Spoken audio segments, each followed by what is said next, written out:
everybody, and welcome back once again. Another edition of Inside the Headset, Week 6, Game 6. I got on the phone with me, the head coach of the Purple Wave of Christian Brothers High School, Coach Thomas McDaniel. Coach McDaniel, how you doing? I'm good, Stork. How are you? I'm doing all right. Well, Saturday at 11 o'clock, you got into a matchup with LaSalle, and take us through your weekend and take us through the game.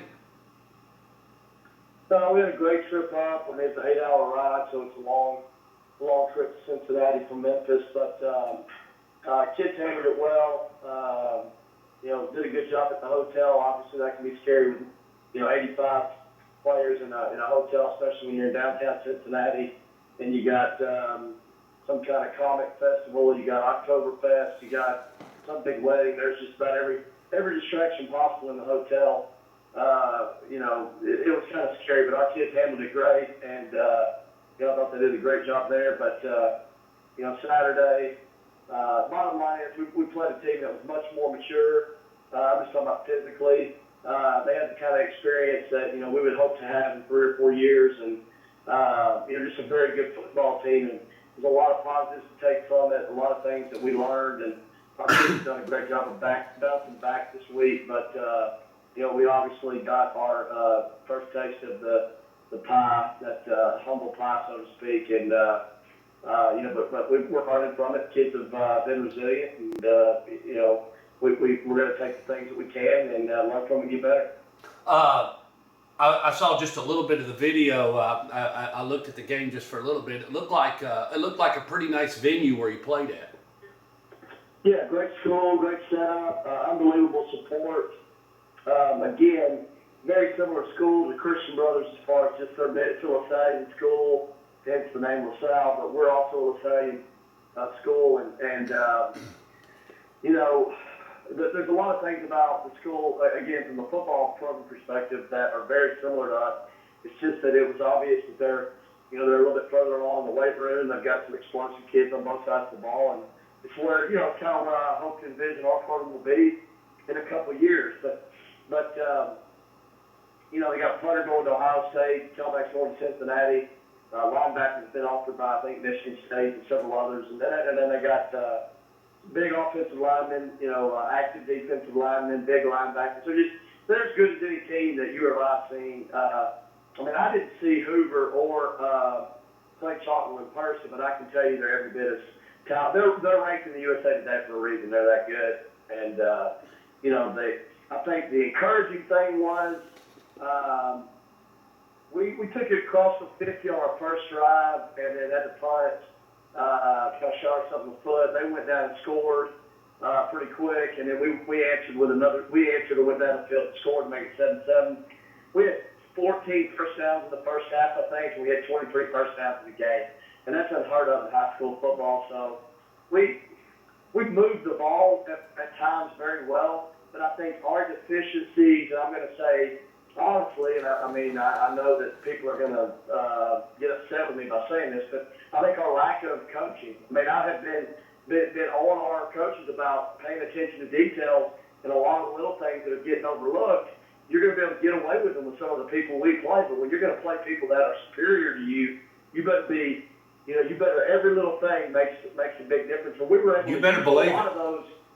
Yeah, and we were able to use a lot of those things, like I said, this weekend and this week to help our kids and to help me and the assistants see where we're not doing a good enough job at execution. So, again, from an offensive perspective, it's about the little things that we have to do better at. I think, when you run the speed option and you expose the end, you don't have to necessarily get downhill and attack the inside number of the defensive end against certain people pitching on the perimeter, and you're still going to be fine. But against them, you don't attack the inside number, you don't step downhill, that end's going to slow play you and make a play on the pitch as well, and that just can't happen.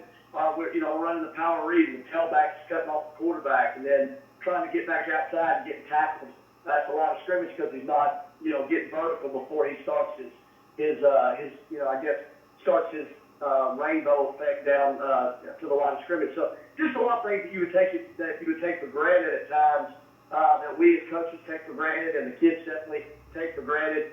We dropped some balls. We had some I think we had 4 turnovers. We fumbled it once inside the 5. We fumbled it once inside the 20. We got across the 56 times with no points. Oh. So, again, a lot of that had to do with them. They're not good. But at the same time, we had 360 yards of offense and 23 first downs. 14 points isn't good enough. Right. And we can't match score for score at 49 points with them. But our offensive deficiencies, a lot of that we can learn from and get better at. Now, defensively, I think, the easy excuse to make would be that they had the best player on the field in the Larkin, the tailback. And he's a great player. But we did way too good a job of making him look even that much better with our pursuit angles and our inability to be gap responsible on defense. And so, again, going back to kind of like what I said offensively, you might can fit the play up a little bit improperly against certain people and get away with it for an 8-yard gain. You might be able to take maybe 1 or 2 steps late in your pursuit, or maybe not straight in exactly the way you need to. And then when you see the play kind of be I'm going to call it an oh crap tackle, where you're running toward the ball and then you say, oh crap, he hadn't got tackled and I got to go running down. You can get away with that, against certain people. Against them, our oh crap tackles turned into, oh no, he's leaving us. And so too many explosive plays. I think he had 4 runs over 50 yards, maybe even over 60. And again, he was the best player on the field. That's fine. But we made him look better than he is, maybe from the standpoint that we didn't rally to the ball and didn't take proper angles. So again, I know there's a lot there to be said, but a lot that we can learn from it, and hopefully we can grow from it. Well, I mean, I'll never forget the coaches show that after you played Blackman, and you said at one point, we've got 4 guys within 3 feet of Itavis Mathers, and not a guy laid a hand on him, and that can't happen. And that can't happen. No, and as you well know, it's a team. It's a team game, and defense is about getting 11 guys to the ball. I think some of the other things we learned is, some of the positives we learned is that up front, we thought they outmatched us. I mean, they were, like I told you, there were 3, I'm not kidding you, there were 340 at one tackle and 310 at the other tackle. Both guards were 270, and their center was 250. Their offensive line was every bit as good as any offensive line that we've seen. They pushed you right back across the Kentucky line. They pushed you anywhere they wanted to. Right. So our defensive line actually did a very good job of holding up at the point of attack. And wow. I think early in the year we were questioning whether we were going to be. We're playing 2 defensive tackles that are both sophomores, and we were questioning early in the year: are we going to be big enough, physical enough at the point of attack to withstand the MUS, Brentwood Academies, Montgomery Bell Academies of the world? And I think Saturday showed that if we're healthy, our defensive front can hold up against anybody, because they did an admirable job. But again, our linebackers, against most people, if you false step and you're just a half a step behind the play, you're going to get across the guard's face and still make the play. But that's not really how the game is played. You're supposed to be mirroring the step of somebody. You're supposed to be taking a read step, and then your key should be taking you to a certain gap responsible position, and you ought to be doing it kind of fluidly, and we're not doing that right now. So our linebackers are getting blocked with people at times they shouldn't get blocked against, and we're getting out of position. Something as simple as a reach block by defensive end. We can't get reached by a tackle, and when we do, now the whole fit of the defense changes. So I think, when you look at it from the spectator view, it looked like that our secondary couldn't tackle 28, which is true.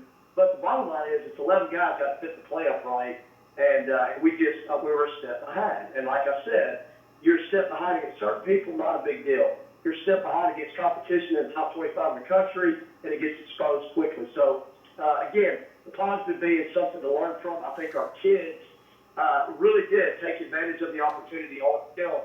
Here's what I'll say in a nutshell, because I talked to our kids this week. I had several seniors I brought in. I wanted to know about the morale of our team, where are we headed, how, I don't know, how do I say this? I don't know if it's Jim Harbaugh. Is Jim Harbaugh the one at Michigan? Yeah. Okay, all right. sometimes I worry about me being like Jim Harbaugh. Like, I think sometimes I can wear my welcome out on people, or I don't know if that makes sense, but I know that my attitude and my edge or whatever, sometimes it can come across the wrong way and it can wear its welcome out. And I want to make I'm sure that the kids are believing in what I'm doing, and that they understand that I appreciate all they're doing. And so I had some senior meetings this week, and I think our team morale is great. The kids are eager to be coached up. They want to learn. I think they told me kind of verbatim that the game showed them and showed us that we can play with anybody, but we can't play with anybody if we don't do all the fundamental things that we're coaching up. It's like I told our kids, I don't create these rules in my mind. When I need the corner to be at 7 yards with his outside foot and make sure that he's got inside leverage, I don't sit at home at night and draw these things up just for fun. There's a purpose to it. I need you to read the number 2 receiver at safety.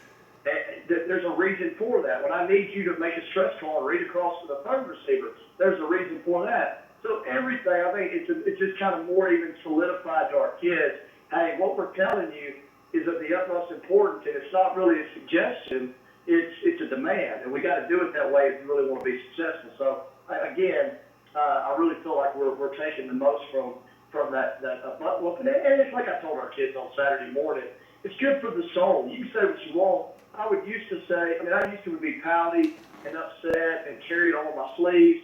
I'm not like that anymore. We're in the building process right now. I don't like saying that for our seniors because they want to win right now, and I want to win right now. But sometimes it's good for the soul. And as I told you last week, I wasn't sure what kind of competition we had played, and I was ready to see somebody line up and punch us in the face and how we responded. I think we got punched in the mouth. We got knocked to our knees several times. But what I did see throughout the entire game, it's 21-7 sort late in the second quarter, okay? And we had a chance. We got the ball. We had a chance to score, and they stopped us on 4th down. That right there made us going to have 21-14. The next play they scored was 28-7 at halftime. So that changed the whole complexity at halftime. But my point being, our kids never quit fighting. They never laid down. I didn't see anything. But you needed that 7 points at that moment to change the game and their attitude to get them to play the second half. Yeah. But I never saw that resentment from the coaching. I never saw the finger pointing. I never saw the complaining. I think our kids, very much like me, we learned something from Saturday. We're going to improve from it. This is going to make us better in the end.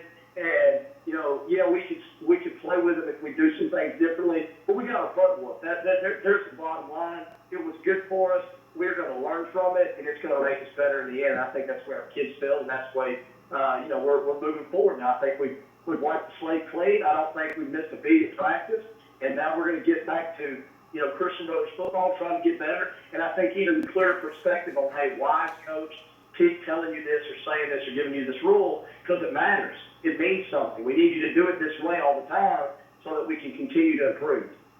Well, and it's funny you mentioned that, but it's funny you mentioned it, about coaching and everything. Well, it doesn't make any difference, that is part of the game. The idea is you've got a set of men, and everybody needs to understand that you're trying to coach them to be better so that when we get to week 10 or we get to playoffs, like you said, we're not making these mistakes. We're not we're not swinging wide on a pool play, Yeah, and I think, and it gets for a coach, and I'm very cognizant that coaches, I know the morale of the coaches, and it's consistent where you feel like you're doing a good job, and the head coach doesn't praise you enough, or you're always getting your butt chewed out or whatever.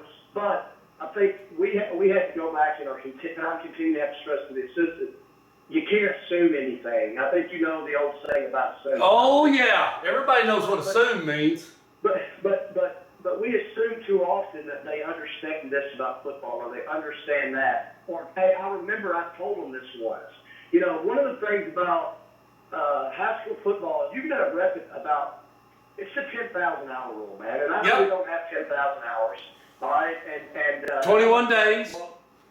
Yeah, I'm not trying to close Malcolm Gladwell or nothing, but I'm just saying you gotta rep it over and over and over, and when they master it, you know what? Break it down and do it again, because they need it over and over and over, and you you can't tell them once or twice. You got to tell them 1,000 times ad nauseum, and then when they get sick of it, start over. So, again, a lot of good stuff that we learned from it. I think it was good for coaches, players alike, and now we're moving forward, hopefully, get this tape out on my Friday. Well, they got to understand you got to be unconscious conscious. Yeah, that's right. You got to be unconscious conscious, just where you do it, but you're doing it, but you don't even think about doing it. It just comes naturally. Well, so so you've been working on getting better. So talk about your matchup Friday night. Yeah, we play Sheffield. Again, just being very honest, it's a team that we need to go out and play to our potential. Hopefully get a lot of young guys involved. They have a new coach. It's a young program. It's not a young program, but it's a newer head coach, and their numbers are pretty low. It's a team that we ought to be able to go out and execute against, and hopefully, stay healthy, play well early, start fast, and then get a lot of kids in the game. So you can call it, whatever, deferred scheduling or what have you, as far as that, it sets up good for us because it gives us a chance really this week to work on what we need to work on. Right. But whatever, we just need to get back on the field and get the taste out of our mouth. Our kids are, like I said, in a good frame of mind. I really don't have any fear that they've lost hope or doubt the plan. I think even more so now, it's opened their eyes to why the plan is so important, what the expectation is, and why the message that we're sending has to be, communicated daily, and it's got to be stressed. It's got to be important to them. And I see no change in our kids right now. I think we'll be fine. We're going to go out and execute Friday, and then get ready for our first region game or district game, I guess, next Friday night. So we're just excited to get homecoming for us. A lot of people coming back. I think a ton of people coming back from graduating classes, so it should be a good crowd and a great night at Christian Brothers. Are you okay injury-wise? We are. We've been so lucky with our injuries. Man, you have, man. It's bad over here. I need to probably shut up. It's bad over here. Yeah, and we don't have the numbers depth-wise that we need. We're developing a little bit right now, better than I thought we would. Yeah. We've got a couple of young kids coming around that we're excited about. And we're seeing some progress in some of our sophomores that we needed to see. But well, good. They'll get a little press time on Friday night. Then you'll get a chance to test them a little bit. Yeah, but we haven't had the injury bug hit us. But if we do, it's not going to be good. So hopefully we can stay healthy and just keep this thing rolling. Well, everybody else good? Everybody else good in the family and whatnot? Yeah, last week was just one of those weeks where, I was going a whole heck of a lot. Yeah. And, just kind of mentally and physically draining on you. But you're in the middle of the season, you just got to kind of, just metaphorically just put your your hard hat on and just kind of keep tunnel vision and keep grinding, man. So it's that's what you live for as a coach. And you have those moments where you want to take a deep breath and say, man, I just need a day. But there are no days right now. You just got to keep going and getting it. And like I said, it'll be fun for us Friday night. Just get back out on the field and see the kids have fun in front of home crowd. And we had a great crowd come up to Cincinnati. We had great family support. Good. Just a lot of positives to take from it, but a great growing experience and something I feel like we'll learn from for sure. Well, I'm just glad you went up there, got home safely, no injuries. Yeah, you lost, but you learned something. So, and the kids grew up a little bit and got a chance to get out of town a little bit. And, even though it is hard on you, hey, just wait, Coach. A couple of weeks from now, it'll be getting dark at 5 o'clock and we'll really hate it. So, anyway. I know. Hey, what about, just on a side note, mentioning the state of Kentucky, what about the state of Kentucky football? You got Louisville's, but they're defeated right now, aren't they? Yeah. Yeah. And Kentucky, I guess, they lost a heartbreak against Florida. Yeah. Eastern. What about Eastern? Eastern, we're doing all right. I mean, we lost to NC State. We were off this last weekend. We're going to play. We got P this weekend, so we should be fine. But the following weekend, we got Kentucky. Hey, we walked through at Western this weekend. Man, that's a nice place.